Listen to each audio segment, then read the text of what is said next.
Bonjour à tous et bienvenue dans cette watchlist de février, avec un petit peu de retard, je suis désolé, et même je pense que la vidéo je vais essayer de faire très rapide parce que j'ai pas beaucoup de temps et que je suis en train de bosser sur une autre vidéo. Vous allez voir ça plus tard dans la vidéo, je vais peut-être teaser, je sais pas. Peut-être. Ce mois-ci, j'ai vu 80 films, dont 27 films de 2021. C'est pas beaucoup, c'est moins que le mois dernier, il me semble, où j'avais vu 95 films, parce qu'il y avait le festival de Gérardmer. Là, j'ai pris un peu plus mes aises, mais bon, 80 en un mois, c'est quand même beaucoup. Mois de février, assez correct, bien que j'ai vu beaucoup plus de films assez OSEF. Voilà. Et on va directement commencer avec la partie statistique. J'ai regardé beaucoup de films venant et provenant des États-Unis. Pour la simple et bonne raison, c'est que y a Disney Star qui est arrivé, donc ça m'a permis de découvrir des films qui, comme c'est Disney, la majorité viennent des États-Unis, donc c'est un petit peu normal. Et après, si je dois trouver une autre excuse, c'est parce que je me suis maté toute la saga Fast and Furious, donc déjà ça rajoute 9 films américains. Voilà, c'est la seule excuse que j'ai. Après, il y a quand même 8,8% de films provenant de France. Après 6,3 qui sont britanniques, et après c'est plein de petits pays éparpillés, il y a de la Lituanie, il y a du Canada, il y a de la Pologne. C'est quelques petits films par-ci par-là, mais après ça ne fait pas un gros pourcentage évidemment. Au niveau du format, j'ai regardé 25% des films en physique, hein, ça ne change pas, Blu-ray, DVD, hein, voilà, je découvre, hein, j'achète dans les caches et je découvre après. 21,3% DL, on n'en parle pas, désolé, hein, mais c'est une stat intéressante, parce que la majorité des films intéressants et la majorité des films qui font l'actualité, notamment avec HBO Max, etc., sortent en DL. Et je ne soutiens pas tout ce qui est Warner et tout ça. Ils décident de ne pas sortir leurs films en salle, ils étaient merde. Et après, c'est des plateformes de streaming, hein, 16,3% sur MyCanal, Netflix, et 10% sur Prime Video. Après, il y a Disney Plus qui s'est rajouté, donc c'est un petit pourcentage, c'est 5%. Et après, il y a 3% pour tout ce qui est affiliation, parce que j'ai reçu un petit peu de films que j'ai pu voir en avance. Comme ça, juste du name drop, j'ai pu voir Cherry, la prochaine sortie Apple TV, j'ai pu voir I Care a Lot, bon, maintenant qui est sorti sur Netflix, mais j'ai pu le voir avant, et Falling aussi, avec Viggo Mortensen, qu'on m'a envoyé, qui maintenant, j'ai appris, était en téléchargement, donc pas trop d'intérêt du coup. Mais voilà, j'ai pu avoir quelques petits films en affiliation, ce qui est plutôt pas mal. Bien sûr, toutes les critiques, vous allez les retrouver au fur et à mesure sur C'est quoi le cinéma, pareil, le lien est toujours en description. Bref, on va commencer maintenant sur les découvertes de films. On va commencer par la section les différences avec les moyennes sens critique. Ma plus grosse différence de ce mois-ci, c'est Music, le film de Sia. On en reviendra, je pense, un peu plus tard. Bon, je vais en revenir maintenant. C'est le film qu'a sorti Sia, donc ça s'appelle Music. Ça raconte l'histoire d'une gamine autiste qui essaye de vivre dans la société avec une tutrice qui elle aussi a des problèmes par rapport à son orientation, avec les mecs, à ses relations en couple. Je fais un résumé comme ça parce que franchement j'étais plus énervé sur le fait de comment Sia traitait l'autisme dans son film que le film en lui-même, donc du coup l'histoire est totalement passée à côté. Parce que c'est un film qui est aberrant. Je pensais que ça allait être un bon film sur l'autisme, etc. Et finalement, ça a été un carnage total. L'actrice qui joue le personnage principal autiste est une mauvaise actrice et en plus est une caricature de l'autisme. C'est-à-dire qu'elle exagère à chaque fois les grimaces, elle exagère la maladie dans l'entièreté de l'œuvre. Ce qui fait que c'est aberrant quand on connaît un petit peu le milieu de l'autisme, en ayant travaillé notamment moi avec des enfants autistes quand j'étais animateur dans un centre aéré, etc. C'est pas possible. En plus de tout ça, le sujet de l'autisme passe en second plan pour entrer dans une sorte de love interest. Une love interest en plus qu'on a déjà vu 50 000 fois et qui est beaucoup moins intéressante de la question de comment une autiste arrive à rentrer et à s'insérer dans une société et à se familiariser avec l'univers qui l'entoure. Voilà, en plus c'est une très mauvaise comédie musicale, hein, parce que même si les musiques de Sia sont bonnes, la façon dont ça passe de la fiction au clip est assez mauvaise, le tout pour former une pub assez cancer pour le prochain album de Sia. Bref, Music, c'est pas à voir et c'est très mauvais, notamment sur toute la question du traitement de l'autisme. Et ma plus grosse différence positive avec Sens Critique, là où j'ai mis une note beaucoup plus que la moyenne, c'est le film Bliss que j'ai reçu après l'avoir vu en Blu-ray. C'est un film de Joe Begos qui raconte l'histoire d'une femme qui s'appelle Dizzy, il me semble, oui, jouée par Dora Madison, qui a plein de problèmes et qui est une artiste qui n'arrive pas à trouver inspiration. Et à un moment, elle va se rendre dans une soirée entre drogue et sexe, tout va se mélanger et elle va profondément, à cause de cette soirée, peut-être de la drogue, peut-être de ses fréquentations, peut-être des personnes qui l'ont embrassée, se transformer en une sorte de vampire. C'est pas vraiment dit que c'est une vampire, etc. Enfin bref, ça reste très subtil, mais elle va se transformer en une sorte de vampire et cette transformation va non seulement l'amener à faire de l'extrême violence, mais aussi à l'amener à terminer son tableau, parce qu'elle va retrouver une sorte d'aspiration. C'est un film que j'ai adoré, qui est entre...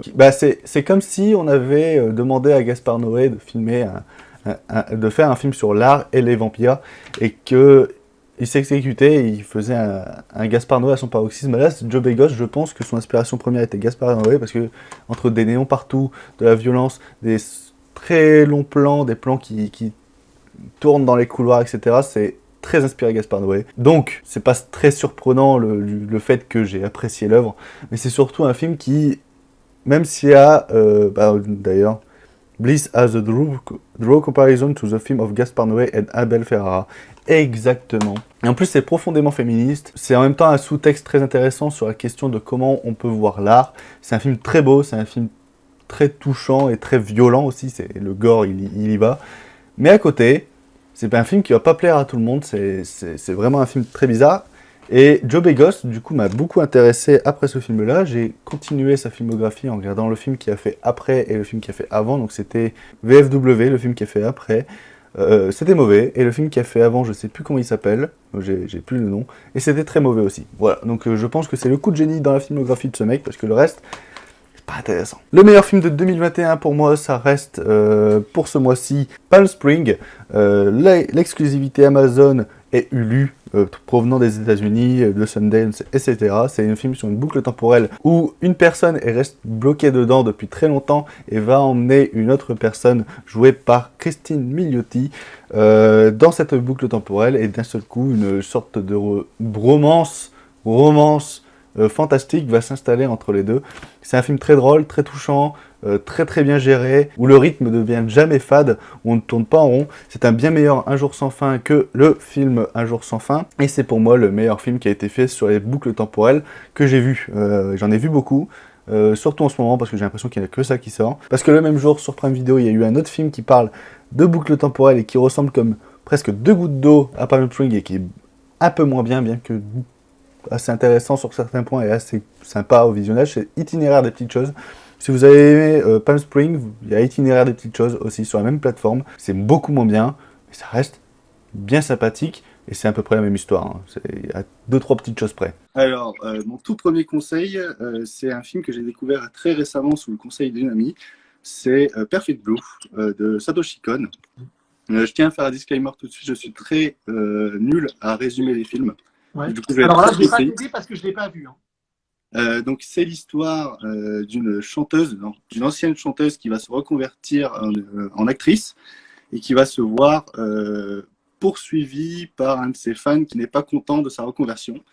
Donc, du coup, c'est un film sur le harcèlement qui est sorti dans les années 90, fin années 90.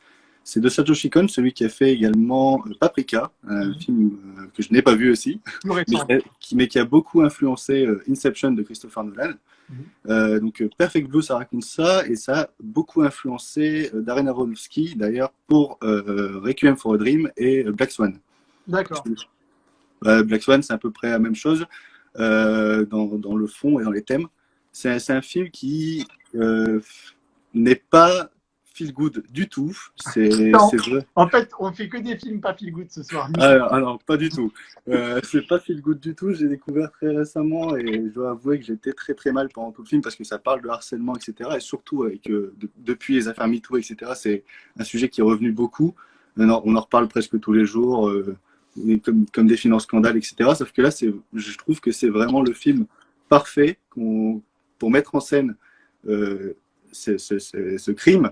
Et oui, c'est un film que je recommande si vous êtes fan de Darren Aronofsky, tous les films comme ça qui font réfléchir, très spéciaux, parce que c'est assez compliqué à comprendre, parce qu'il y a un jeu sur la double personnalité de la personne qui se fait harceler.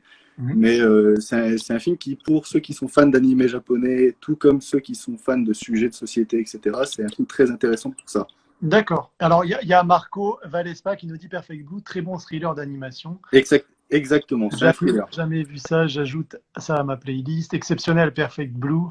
Et le meilleur film redécouvert, c'est pour moi Iron Sky, que j'ai fait découvrir à un ami, donc c'est Jesse, avant de regarder un pay-per-view de WWE. Donc on s'est dit, tiens, évitons de nous faire chier, regardons Iron Sky. Moi je le revoyais et lui il le découvrait.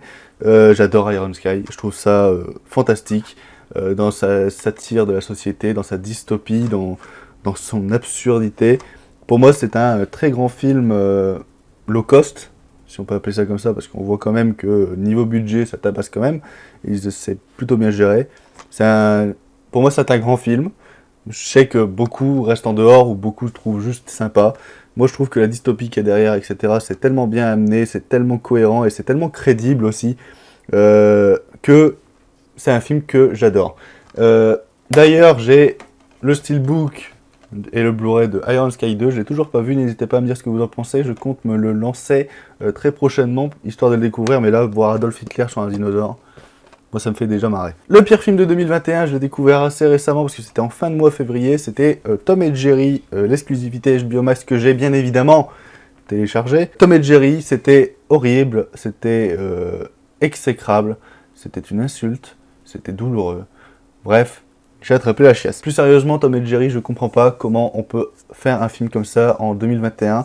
C'est-à-dire que le film est plus moche qu'un Roger Rabbit qui date d'il y a 30 ans. Il est moins intelligent qu'un Roger Rabbit qui a été fait il y a 30 ans. Il est moins crédible qu'un Roger Rabbit qui a été fait à 30 ans. Et vous pouvez prendre exactement tous les mêmes arguments que je viens d'avancer avec, par exemple, les Looney Tunes passent à l'action, ou même Space Jam. C'est-à-dire que même quand Space Jam, on disait ouais, les effets spéciaux, ils sont pas crédibles, on dirait qu'il n'y a aucune interaction entre Michael Jordan et les Tunes. Peut-être, mais là, c'est encore pire. Je comprends pas. C'était très douloureux parce que j'aime bien Tom et Jerry depuis que je suis tout petit. Quand on filme que Tom et Jerry qui sont en train de se castagner, c'est assez drôle, c'est assez marrant et on a l'impression de revoir un dessin animé de l'époque. Bien que avec l'animation moderne qui est très laide, mais dès qu'il y a de l'interaction avec les humains, c'est absolument détestable. Enfin bref, Tom et Jerry, le jour où ça sort au cinéma, machin, n'y comptez pas, hein, même les enfants, je pense qu'ils se feront chier. Hein, parce que déjà, 10 minutes de Tom et Jerry dans un court-métrage, ça passe. Si tu en regardes 3 d'affilée, tu te dis, bah, ça tourne un petit peu en rond, parce que bah, c'est juste un chat qui cherche une souris, il n'y a pas d'autre scénario post-it mieux que ça, quoi. Et donc ça est allé sur 1h40 où à la fin les deux ennemis deviennent copains pour aider la telle personne pour ensuite devenir ennemis pour essayer de dire ouais on va faire une suite. Bref, horrible et en plus ça dure trop longtemps, c'est chiant, c'est moche.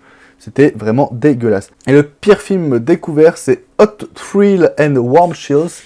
Alors vous allez me dire le film est totalement inconnu, personne ne le connaît, machin. C'est normal parce que je l'ai découvert sur la plateforme By NWR où je vais souvent faire un tour et regarder quelques œuvres là-bas. Souvent c'est très oubliable, c'est pour ça que j'en parle pas. Mais c'est rarement nul et c'est rarement trop bien. Sauf que ce mois-ci j'ai eu le plus nul et j'ai eu le meilleur. C'est-à-dire, donc le meilleur j'en parlais après dans les 3 petits conseils. Là c'est un film érotique où soit ça baise, soit il y a une musique chiante pendant 5 minutes où les gens dansent. Et ça fait que alterner entre les deux.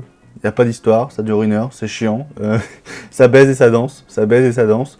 On ne sait pas qui sont les personnages, en plus c'est très mal filmé. La musique est très chiante. Bref, je sais pas pourquoi j'ai regardé ça. Je sais que j'ai pas regardé les 1 heure parce que quand j'ai défilé au bout de 30 minutes en disant mais je me fais chier, il n'y a rien qui avance, il n'y a pas d'histoire. Quand j'ai défilé, il y a la petite barre où tu peux voir les images de ce qui va arriver. Et tu te rends compte qu'en faisant ça, ça danse, ça baise, ça danse, ça baise. Voilà. Film érotique de pacotille, très mauvais, très chiant et même pas excitant, hein, donc à vous dire. Bref, pour terminer, les 3 petits conseils de fin de vidéo pour les films que j'ai pas pu en parler parce qu'ils rentraient dans aucune catégorie mais que j'ai envie de vous conseiller parce qu'ils sont bien. Le premier c'est un film by NWR, c'est le meilleur que j'ai vu ce mois-ci, c'est un des meilleurs que j'ai vu depuis que je fais un tour sur cette plateforme. C'est The Nest of the Cuckoo Birds. C'est un des premiers slashers avant que le mot et le genre slasher fut inventé. C'était très intéressant de voir d'où c'est qu'a commencé le genre slasher avec ce film, qui est très intéressant, très bien rythmé, dont Là, il y a une musique aussi qui revient tout au long du film, qui est partie directement dans ma playlist Spotify, parce que je trouve que ça met une ambiance très joyeuse et en même temps très malsaine. Je vous mets peut-être un extrait, parce qu'il doit être libre de droit depuis l'année du film. In the nest of the cuckoo birdie sits a fair young lady, her soul heavy laden, she waits alone in the cuckoo birdie. C'est un film qui, si vous aimez les slashers et si vous vous intéressez au genre, ça peut vous intéresser parce que c'est les prémices. C'était avant que le slasher s'appelle le slasher, tout comme il y a des films qui existent et qui étaient des westerns avant qu'on appelle le genre western. Donc très intéressant, très bon. Je sais pas si c'est encore sur NWR, je pense pas, mais ça doit se trouver facilement sur des YouTube machin, parce que ça a été restauré par NWR, donc souvent ils mettent les films disponibles après dans d'autres plateformes. Si jamais je vous le trouve de manière gratuite, je vous mettrai la solution en description, ou sur le montage, je sais pas. Tout dépend, mais n'hésitez pas à faire un tour dans la description, il y a peut-être des petites informations de où c'est qu'on peut voir les films. Le deuxième petit conseil, c'est un film de Kim Chapiron, c'est Dog Pound, que j'ai découvert un peu grâce à Valo Artworks, parce que la dernière fois je suis passé sur son live, j'ai dit vive Gaspard Noé, vive Lars von Trier, et lui a fait tu dois aimer Kim Chapiron et tu dois aimer Dog Pound, sauf que je l'avais pas vu. Et du coup, comme je l'ai trouvé pour pas cher en cash, je me suis dit tiens, je vais le découvrir. C'est un film qui parle de la prison pour mineurs, de ce qui s'y passe, de ce qui s'y déroule, et de l'injustice qu'il y a là-bas, et de toute la violence aussi qu'il y a là-bas. C'est un film coup de poing, c'est un film où on finit en larmes et en même temps avec beaucoup de haine. C'est pas un film qu'il faut regarder quand vous êtes joyeux, on va dire. Et pas un film qu'il faut regarder quand vous êtes en colère, quoique ça peut vous défouler, mais ça peut plus vous rendre triste. Voilà, c'est un peu une représentation d'un monde perdu, d'un univers barré, où il y a une route barrée, d'un espoir inatteignable. C'est extrêmement bien mis en scène, la tension est palpable pendant tout le film, on s'attache à ces gamins même s'ils ont fait des choses horribles avant. Et il y a une scène de viol qui est tout aussi marquante quand on a vu le film que celle d'Irréversible. Voilà. Je pense que je vous ai soit donné envie, soit pas du tout donné envie de voir ce film, et si vous l'avez pas vu, c'est un très grand film français, parce que Kim Chapiron est français, qui a été tourné aux US, et c'est merveilleux. Et il y a un making-of aussi dans le DVD qui est très intéressant, il dure pas si longtemps que ça, il doit durer 15-20 minutes. C'est assez intéressant, je vous le recommande, et tout ça est dans le DVD évidemment. Après je sais pas si le film est dispo sur une plateforme. Pour terminer, le dernier conseil, c'est L'Ange de la Vengeance de Abel Ferrara. On a parlé justement que Bliss était inspiré du cinéma de Gaspard Noé et d'Abel Ferrara, et maintenant que j'ai lu ça derrière, c'est vrai que je comprends mieux la comparaison. L'Ange de la Vengeance, c'est un film d'Abel Ferrara qui raconte l'histoire d'une femme muette qui va se faire violer. Bonne ambiance en fait sur cette watchlist, qui va se faire violer 2 fois dans la même journée par 2 mecs, et qui comme elle ne peut pas parler parce qu'elle est muette et que souvent les gens n'essayent pas de l'écouter, c'est-à-dire de la comprendre, elle va elle-même devenir une sorte de vengeresse féminine, c'est-à-dire qu'on part d'un postulat de base très choquant et qu'on finit sur une sorte de défouloir d'une meuf qui veut se venger de tous ces mecs ingrats et de tous ces mecs immoraux. Et du coup, elle va prendre son flingue, elle va prendre son Colt, parce que le film s'appelle Colt de 45 en VO, et elle va prendre son Colt et elle va défoncer tous les mecs qui font du mal à des meufs, du mal moralement ou physiquement à des meufs. C'est un film que je vous recommande parce que visuellement, il y a assez cracra, mais Abel Ferrara arrive à capter des images assez inoubliables, notamment tout à la fin où elle se déguise en nonne vengeance, et il y a un plan où elle est en ange vengeance en train de diriger son flingue vers un homme, et derrière on a une femme avec un ciseau sur le pénis qui est à 2 doigts d'assassiner parce qu'elle ruine une soirée, et ce plan là m'a claqué la gueule quand je l'ai vu, et tout ça dans un rythme qui passe vraiment vite, où on arrive à alterner l'horreur morale et la jouissance de la vengeance. C'est un film que je vous recommande, c'est pas non plus excellentissime, ça reste du Abel Ferrara, donc c'est-à-dire que c'est des films qui vont vraiment diviser. Il y a des gens qui, comme moi, vont beaucoup aimer son cinéma et son approche de cette violence qui est très crédible, très, très crue, et beaucoup de personnes qui vont rester distants avec tout cet aspect semi-documentaire et tout cet aspect immoral qu'il y a derrière dans le fond. Donc voilà, c'est très particulier, mais je vous le recommande parce que des plans marquants, une histoire qui est très féministe. Donc si vous êtes intéressé par tout ce qui est cinéma féministe, etc., c'est très intéressant aussi. Et voilà, il y a de la cinématographie, il y a des mouvements de caméra. Voilà, c'est un film qui a été pensé à l'avance, ça se voit et c'est très bien. C'est dispo sur ma canal, il me semble, donc n'hésitez pas à foncer. Et ça dure pas longtemps, ça dure 1h20. Donc voilà, profitez-en. C'est la fin de cette watchlist de février. J'ai fait plus court que la dernière fois parce que j'ai moins de temps.